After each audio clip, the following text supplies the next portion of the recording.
كابتن معتمد جمال، مليون مبروك يا ابو كباتن. كابتن معتمد، ها يا حبيبي، مليون مبروك. ربنا يخليك كابتن يا رب. انا طبعا مش عارف صوتي واصل لك ولا لا، فقول اللي انت عايزه. والله انا بشكرك يا كابتن مدحت، وبشكر الكباتن اللي في الاستوديو، بس انا عارف كابتن شوقي مع حضرتك، يعني كابتن شوقي استاذي ومدربي واتعلمت منه كتير، فانا بشكره على الهوا. مش مين تاني في الاستوديو والله يا كابتن مدحت. كابتن فاروق جعفر، الكابتن حلمي طولان، الكابتن شريف عفضيل. طبعا كابتن حلمي ابويا بقى اللي مربيني، يعني مش اتعلمت منه، لا ده كابتن حلمي مربيني يعني. بس معلش يا كابتن حلمي، يعني تربيه كويسه ولا مش كويسه؟ ما يعني حضرتك اللي تقول. تربيه ساقطه. حبيبي كابتن فاروق، ربنا يخليك كابتن فاروق، الف مبروك. الف مبروك. ربنا يخليك كابتن، ربنا يخليك كابتن شريف، الله يخليك. الف مبروك يا كابتن. مبروك يا معتمد، مبروك يا حبيبي. قول لي يا كوتش، مادام سامعني كويس، ايه الصعوبات بمنتهى الصراحه اللي انت قابلتها هذا الموسم، ومع هذا حققت الدوري ونهائي الكونفدراليه؟ والله يا كابتن مدحت، دي كلام انا عمري ما اشتكيت قبل كده في اي مؤتمر ولا قلت فيه عندي مشكله، لكن ممكن اتكلم دلوقتي. اللعيبه دي يا كابتن مدحت ابطال والله ورجاله، ان هم اللعيبه دي معظمهم بيلعبوا وهم مصابين مش مجهدين. فرق كبير جدا لما يبقى مجهد يعني عضليا غير لما يبقى مصاب. يعني الفرقه دي معظمها بتلعب وهم مصابين، لان انا الوحيد اللي بلعب بقالي اكثر من 15 16 ماتش ب 13 14 لعيب ما اتغيرش.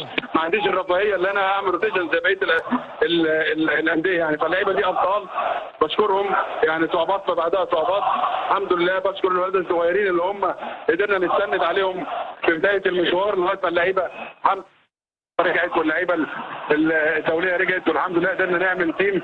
اي نعم مش 25 30 لعيب زي بقيه الفرق، لكن عملنا هيكل حوالي 14 او 15 لعيب هم دول اللي كملنا بيهم الموسم.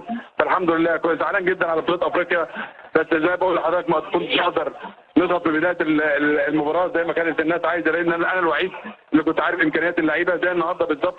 فكنت عايز اشتغل في اقل مساحه من الملعب، فالحمد لله كرم ربنا كبير. فيعني اللي كنت زعلان اللي كنت مروح زعلان في البطوله اللي فاتت، لكن ربنا كرمنا الحمد لله النهارده. هم دي اكتر حاجه تسعدني ان هم يروحوا مبسوطين. ازاي طلعتهم يا كابتن معتمد بعد الكونفدراليه والسيناريو الصعب قوي ده؟ ازاي يعني قلت ايه للعيبه وقدرت تطلعهم لغايه النهارده ما شاء الله؟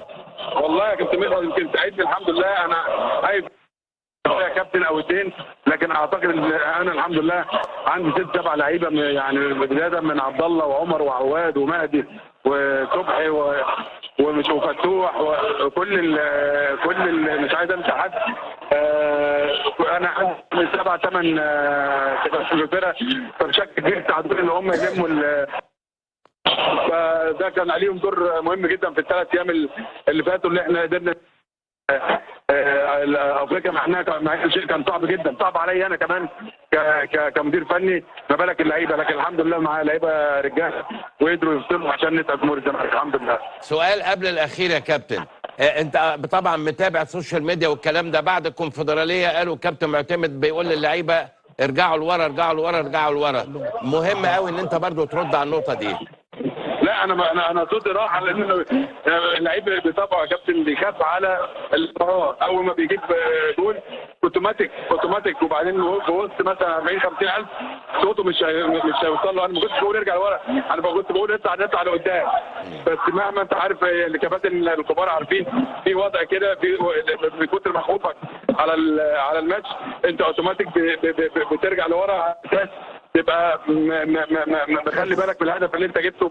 يمكن احنا اللي جبناه في افريقيا اثر علينا، فتعلمنا الدرس الحمد لله، قدرنا نوصل بالنسبه لمباراه النهارده الحمد لله. سؤالي الاخير يا كوتش، هل حد كلمك او فتحك من مجلس الاداره فيما يتعلق بالموسم القادم، ولا مفيش كلام خالص حتى الان؟ لا مفيش. لا والله يا كابتن، انا والله ما فيش حد كلمني، وانا ما كنتش مستني والله. اهم حاجه بالنسبه لي لكن ما اعرفش الخير في ايه يعني. ربنا كريم. الكابتن شوقي غريب شاور لي عايز يسالك سؤال. طبعا انا كابتن معتمد، بس عايز اقول لك الف مبروك. انت شرفت كل المدربين المصريين النهارده، لانك النهارده كل المدربين اللي بعدك في الترتيب والمجهود اللي انت بذلته كل الناس شافته وكلهم اجانب.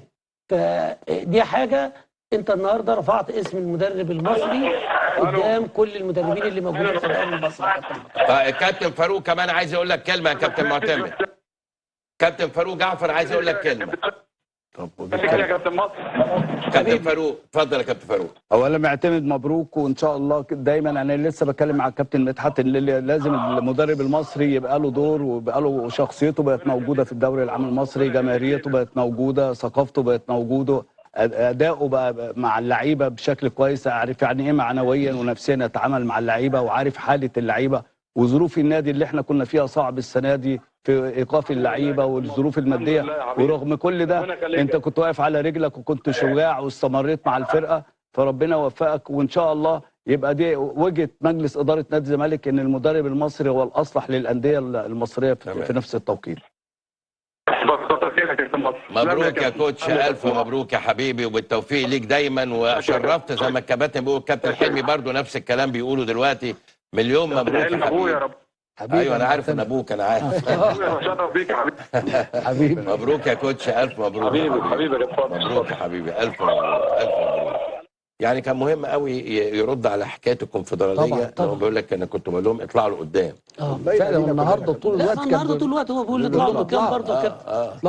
لكن هو قال كلمه. التانيين بيعملوا كده. لا هو قال كلمه يا كابتن، هو قال كلمه ايه؟ اللعيب المصري بيجي له وقت من الاوقات في الملعب بيبقى مخه بيتبرمج على انه لو طلع قدامه يهاجم هيبقى عنده مساحات وكده. لكن خلي بالك النهارده الدنيا كانت افضل. الفتره اللي فاتت كان الزمالك بيبقى سباق ان هو يجيب هدف، وكان بيبقى عنده مشكله ازاي يحافظ على الهدف، ودي كانت المشكله اللي معتمد. عشان كده معتمد بيقول للاعيبه اضغطوا. طول ما الفرقه الثانيه مستحوذه روح لقدام اضغط، روح لقدام. مش بيقول له روح لقدام يعني لا، ده بيقول له يعني بيقول له روح لقدام اضغط عشان تقطع، عشان الفرقه لازم نوضح للناس بالظبط، عشان ما تبقاش كل الفرقه منقوله عندك في نص ملعبك وهي مستحوذه ومسيطره. حتى بالكره بتضع من الدفاع بتاعك بتروح للدفاع بتاعهم يبدا يشتغل الجمله. فهو اللي بيقوله كلام منطقي وكلام مقبول.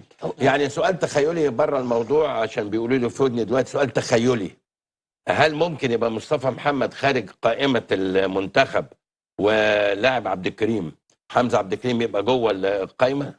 لا يا كابتن صعبة دي. طبعا مصطفى محمد صعبة، مفيش كلام. لا طبعا. لا مصطفى محمد هو ده منطق يعني؟ لا ده تخيلي. تخيلي. انا يعني هم بيقولوا لي في ودني اطرح السؤال التخيلي ده. لا يعني هيبقى كابتن مع احترامي لحمزه يا كابتن، مع احترامي ولد لسه صغير لسه شباب، بعدين بيلعب في الشباب قدامه لسه مستقبل يعني مش انما مصطفى محمد لعيب كبير، لعيب دولي، لعيب محترف.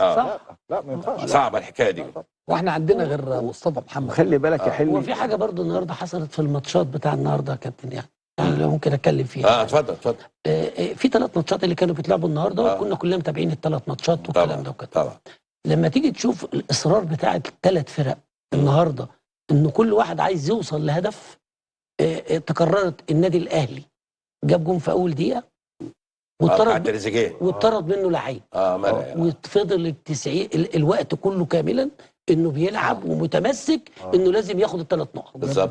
نادي الزمالك جاب جون وبيشتغل انه يجيب الثاني وكان واتلغى واتحسب عليه ضربه جزاء سيراميكا، واتحسب عليه ضربه جزاء وصدها عواد اللي كلنا قلنا في الكونفدراليه ما صدش ولا واحد.